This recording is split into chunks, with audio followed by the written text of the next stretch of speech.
Assalamualaikum warahmatullahi wabarakatuh. Perkenalkan, saya Rizky Mardiana Nasution, peserta pelatihan dasar CPNS tahun 2021, Angkatan 53, kelompok 4. Di video kali ini kita akan melihat bagaimana implementasi nilai dasar ASN, yaitu Etika Publik dan Komitmen Mutu, di Unit Kerja Penyuluhan Pertanian Dinas Pertanian Kabupaten Deli Serdang. Sebelumnya, kita harus mengetahui apa-apa saja sih nilai dasar dari etika publik. Yang pertama, jujur dalam memberikan informasi, bersikap terbuka dalam pelayanan, bersikap tulus, bersikap sopan dan santun, bisa menjaga informasi yang bersifat rahasia, bersikap hormat, bertanggung jawab dalam menggunakan BMN, dan yang terakhir, berlaku adil dalam memberikan pelayanan. Aplikasi jujur dalam memberikan informasi, yaitu dengan memberitahukan kepada kios atau ditunjuk oleh dinas untuk menyalurkan pupuk subsidi berupa RDKK. Data-data yang diinput oleh penyuluh, data-data petani yang menerima pupuk subsidi. RDKK ini diserahkan tidak hanya kepada kios, tapi juga diserahkan kepada petani, sehingga tidak ada informasi yang miss di antara kedua pihak.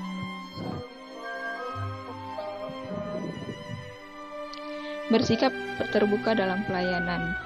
Sebagai penyuluh pertanian, kami memberikan pelayanan kepada petani, membantu para petani untuk membuat proposal bantuan yang ditujukan kepada Dinas Pertanian untuk memenuhi kebutuhan petani di lapangan. Bersikap tulus. Dalam memberikan pelayanan kepada petani, setiap penyuluh harus bersikap tulus dalam melakukan pekerjaannya. Tidak membeda-bedakan para petani, baik petani yang lebih muda atau milenial ataupun petani yang berumur lebih tua. Bersikap sopan dan santun. Pada umumnya, di wilayah Kecamatan Namorambe, Dinas Pertanian Kabupaten Deli Serdang, mayoritas petani adalah orang-orang yang berumur sudah lanjut, sehingga dalam melakukan penyuluhan pertanian di lapangan, setiap penyuluh harus bersikap sopan dan santun agar petani mau menerima informasi yang disampaikan oleh penyuluh. Bersikap hormat. Sama halnya dengan bersikap sopan dan santun, sebagai seorang penyuluh pertanian, kami juga harus bersikap hormat terhadap para petani yang pada umumnya didominasi oleh golongan orang tua.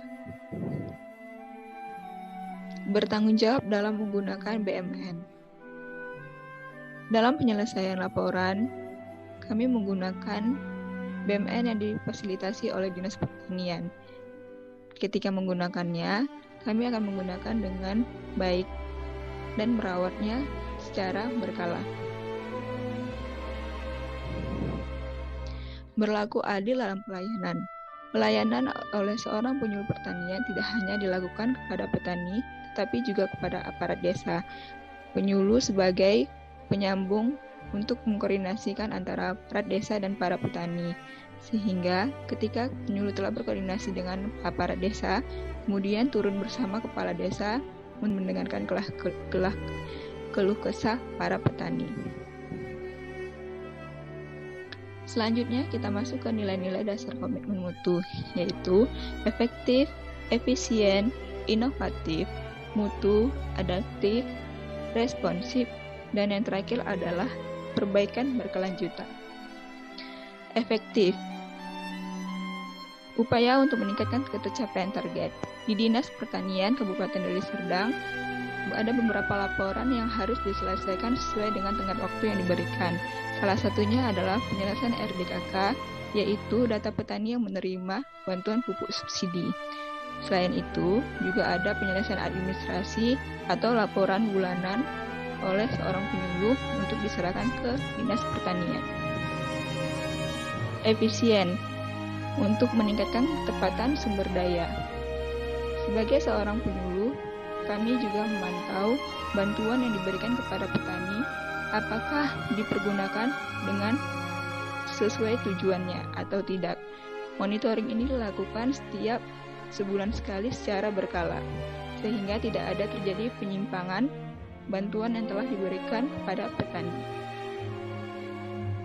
Inovatif, upaya untuk menemukan cara-cara baru. Di Dinas Pertanian, setiap 2 minggu sekali diadakan latihan BPP. Di sini kami saling memberikan atau sharing informasi teknologi terbaru yang bisa diberikan atau diinformasikan ke petani untuk diterapkan sehingga dapat meningkatkan hasil produksi pertanian. Mutu, upaya untuk menyelesaikan kondisi dinamis yang berkaitan dengan produk, jasa, dan manusia. Sebagai seorang penyuluh pertanian, kami juga melakukan pengamatan hama penyakit tanaman bersama POPT agar serangan hama yang ada di wilayah pertanian tidak merebak jika ada serangannya, sehingga bisa diatasi sedini mungkin. Sehingga hasil pertanian yang diperoleh sesuai dengan target yang diharapkan. Adaptif. Sehubungan dengan pandemi COVID-19, maka kami memanfaatkan aplikasi Zoom Meeting untuk terus mengikuti Zoom Meeting yang diadakan oleh Kementerian Pertanian setiap minggunya secara berkala, sehingga para penyuluh tidak ketinggalan informasi atau update teknologi yang ada, dan dapat diinformasikan kepada petani. Responsif. Seorang penyuluh pertanian harus bisa membantu petani dan memberikan pelayanan kepada petani secara cepat, terutama jika petani telah memberikan laporannya jika ada serangan hama. Hal ini sangat berkaitan dengan produksi. Jadi, seorang penyuluh bersama PUPT langsung memberikan pengarahan untuk pengendaliannya kepada petani. Perbaikan berkelanjutan. Salah satu upaya yang dilakukan sebagai seorang penyuluh adalah dengan memonitoring penyaluran pupuk subsidi di kios-kios yang ditunjuk oleh Dinas Pertanian untuk menyalurkan pupuk subsidi, sehingga tidak ada penyimpangan penyaluran pupuk subsidi untuk petani. Demikian mengenai implementasi nilai dasar ASN, etika publik dan komitmen mutu di unit kerja penyuluhan pertanian Dinas Pertanian Kabupaten Deli Serdang. Semoga bisa bermanfaat. Wassalamualaikum warahmatullahi wabarakatuh.